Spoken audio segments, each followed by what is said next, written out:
রিকোয়েস্টের যে কোনো নবীকরণে আমি প্রায় একই কথাই বলি। আজকে আপনারা যারা উপস্থিত, আপনাদের প্রত্যেকের কাছে আজকের দিনে যেহেতু নবীন বরণ, আমাদের পক্ষ থেকে কিছু পরিষ্কার আবেদন রয়েছে। আমরা সবাই এদেশের সন্তান।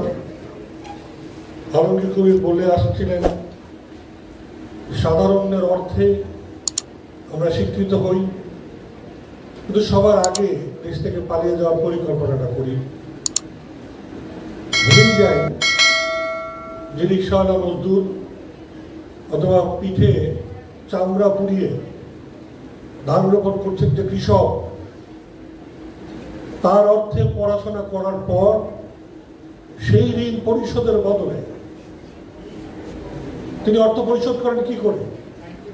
রিক্সা চালাতে চালাতে যখন ক্লান্ত হয়ে 10 টাকার পাউরুটি 1 কাপ চায়ের মধ্যে চুবিয়ে চুবিয়ে খান, তখন 10 টাকা থেকে 1 টাকা 70 পয়সা সরকার কেড়ে নেয় ট্যাক্স হিসেবে। আর তার পয়সা দিয়ে আমার মতো ইকবাল হাবিবকে পড়ায় মাসে 1400 টাকা উল্টো আমাকে দেওয়া হয়। এই ছিল আমাদেরকে মানুষ করার পদ্ধতি।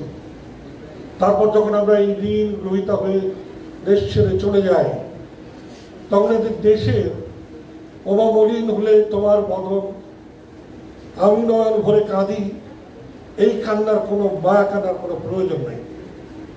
এই কুমিরের কান্নার বদলে আপনারা এই দেশকে ভালোবেসে কাঁদবেন, এই প্রত্যাশা করি বলেই আপনাদেরকে যখন দেখি, নবীনরা যখন আসে, তখন মনে করিয়ে দিতে চাই যে আপনাদের প্রস্তুত হওয়া দরকার সেই মানুষ হওয়ার জন্যে যাদের জন্য বাংলাদেশ অপেক্ষা করছে।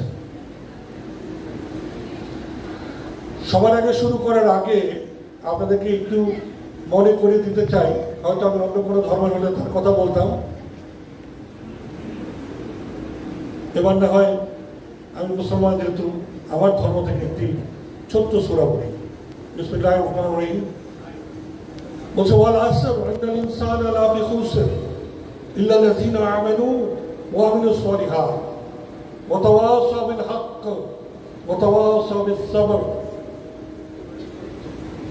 মানুষ দিব্যি দিয়ে বলছে, আল্লাহ সুবহানাহু ওয়া তাআলা এই যে আসরের সময় এই দিব্যি দিয়ে বলছি মানুষ ক্ষতির মধ্যে আছে, এবং ক্ষতির মধ্যে আছে তারা ছাড়া যারা পরস্পরকে সহযোগিতা করে, সাহায্য করে, আমলে সালিহাত করে এবং আমাকে বিশ্বাস করে সবর করে।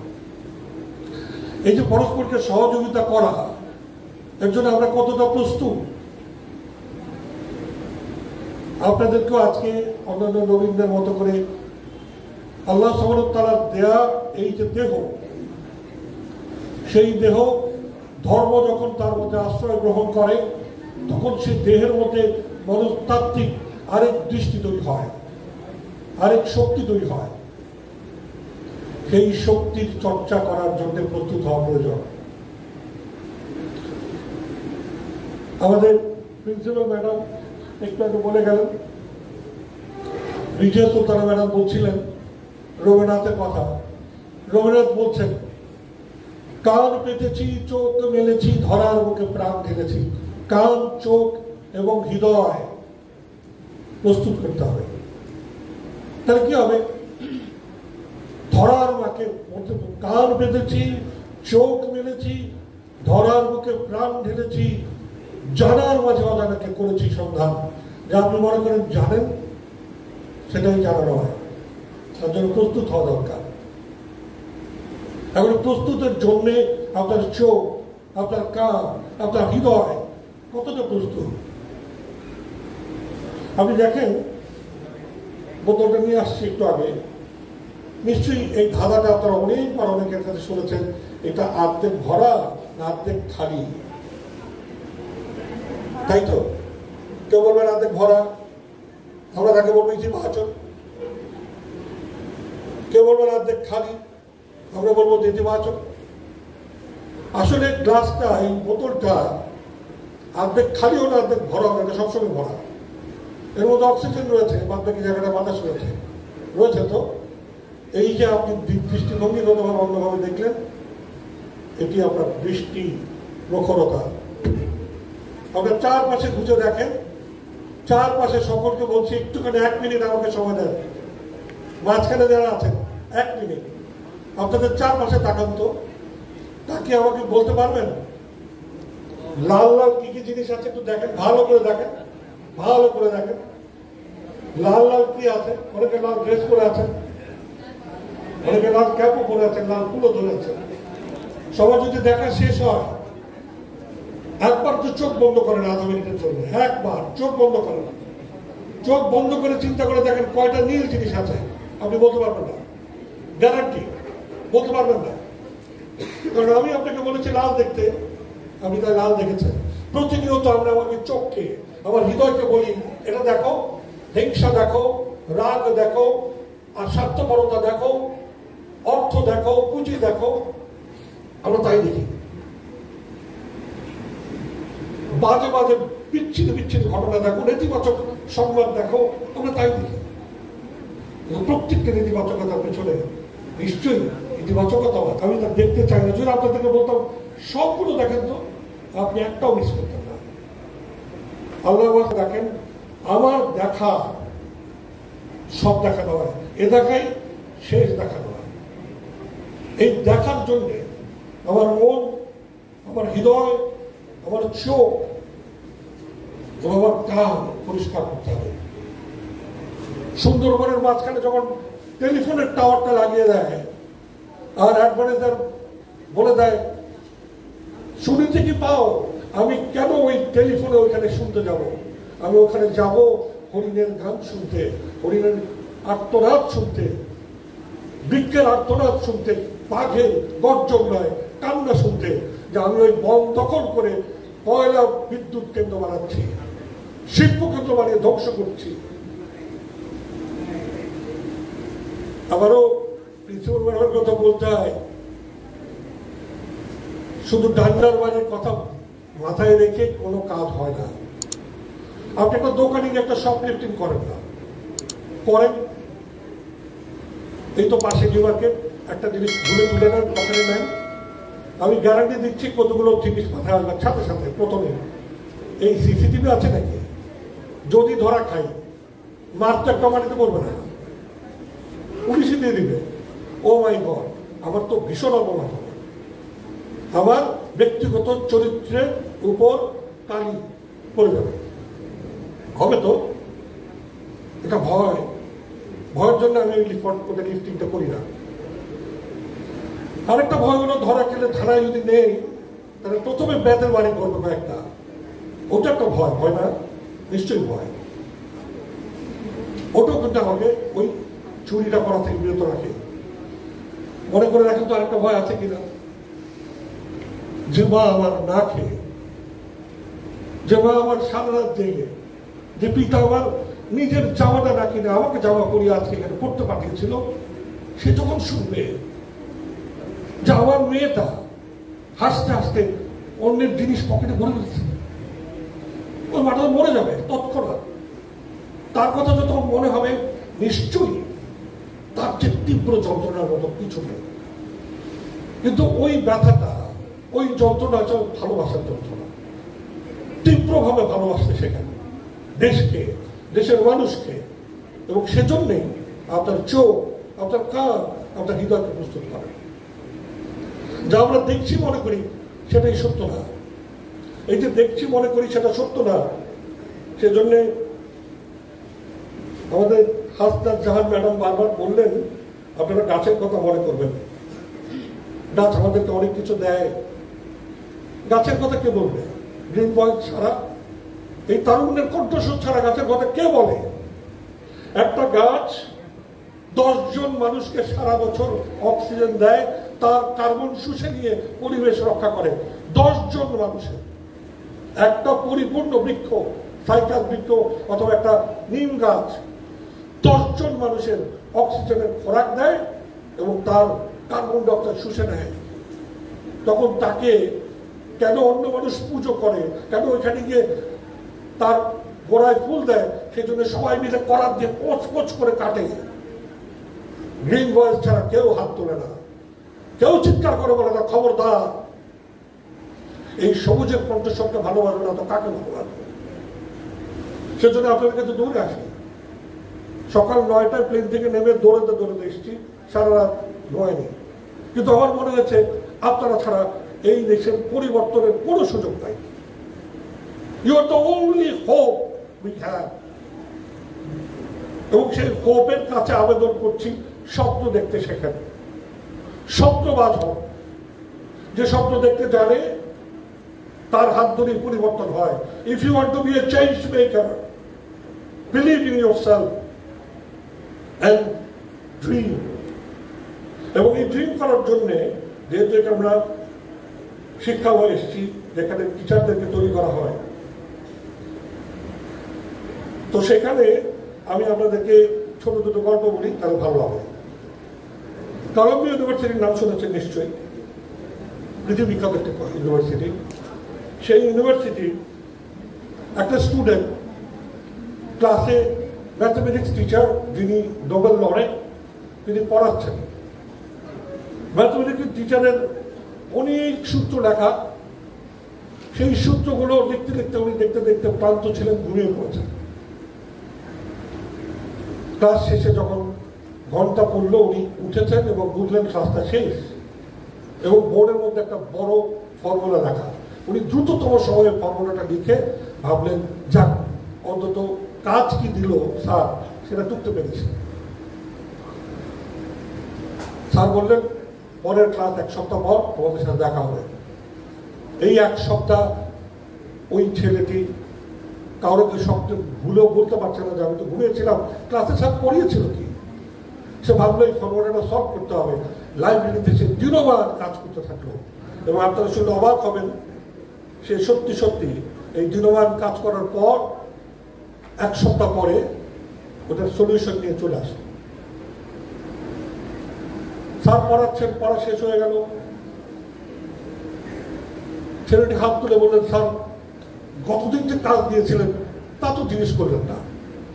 স্যার বললেন, আমি গতদিন তো কোনো কাজ দিইনি, আমি একটা ফর্মুলা লিখেছিলাম যে আজ পর্যন্ত, আজকে প্রায় 110 বছর এই ফর্মুলাটা কেউ সলভ করতে পারে না। কোনো স্যার আমি তো সলভ করেছি। বড় কি?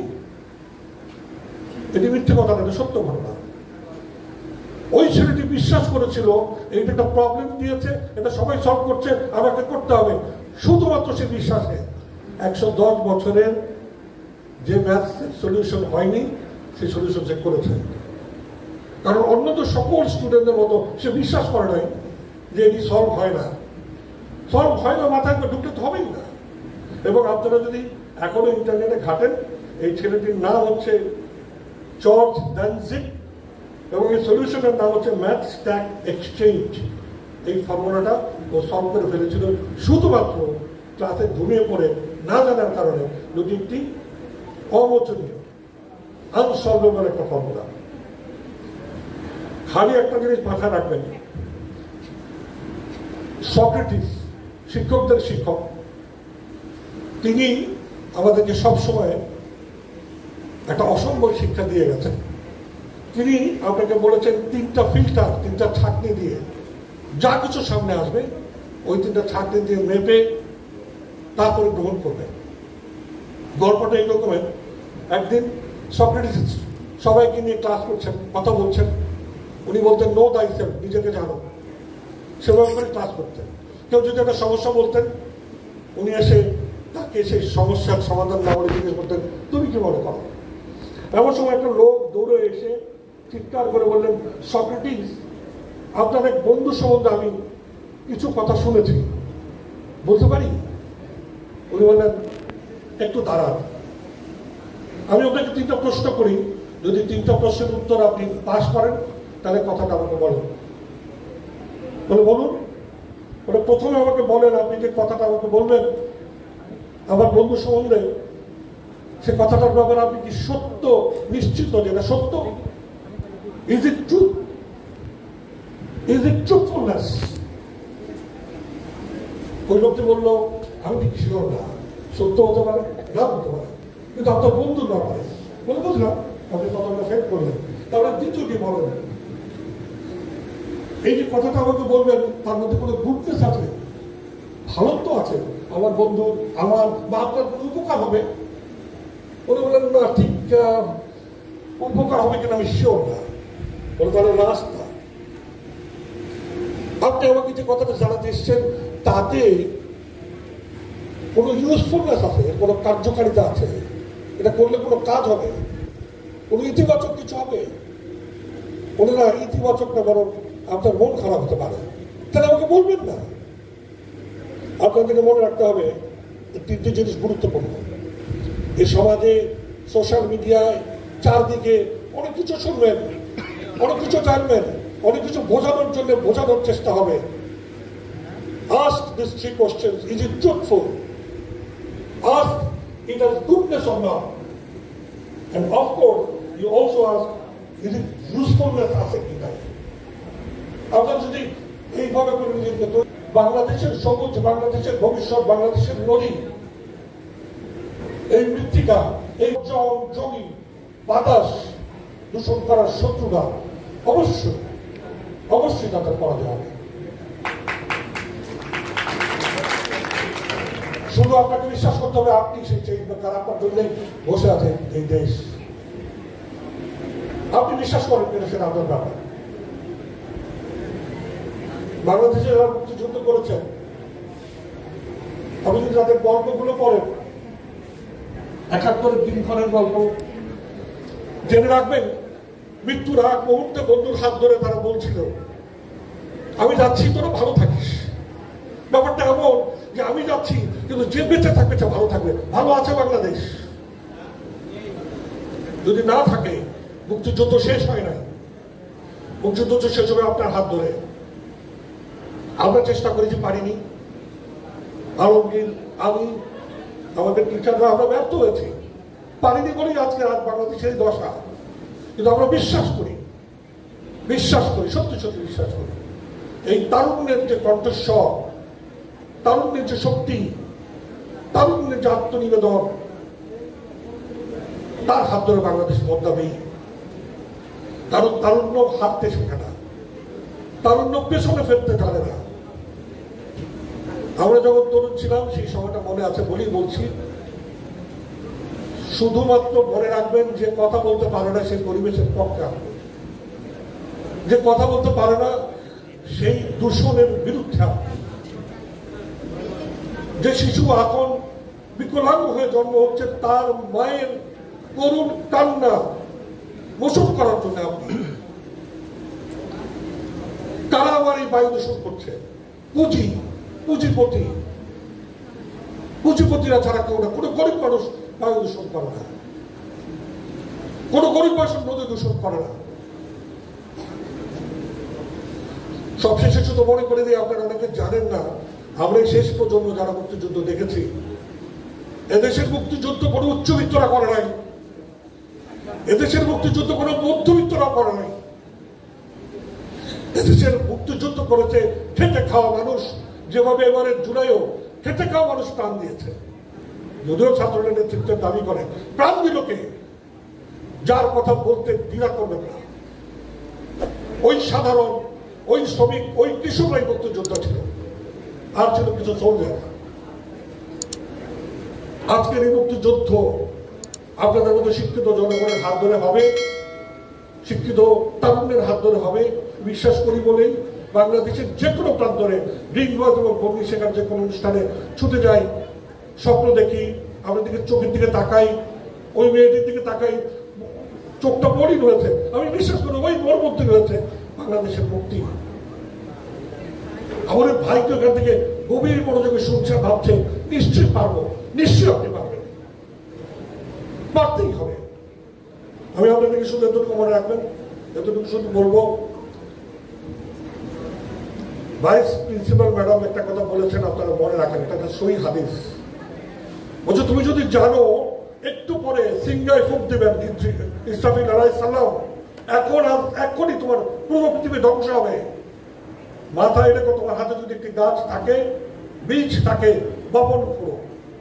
কোন কুৎসা, কোন খারাপ সংবাদ, কোন নেতিবাচকতার বিরুদ্ধে আপনি যেন মাথা নত না করেন।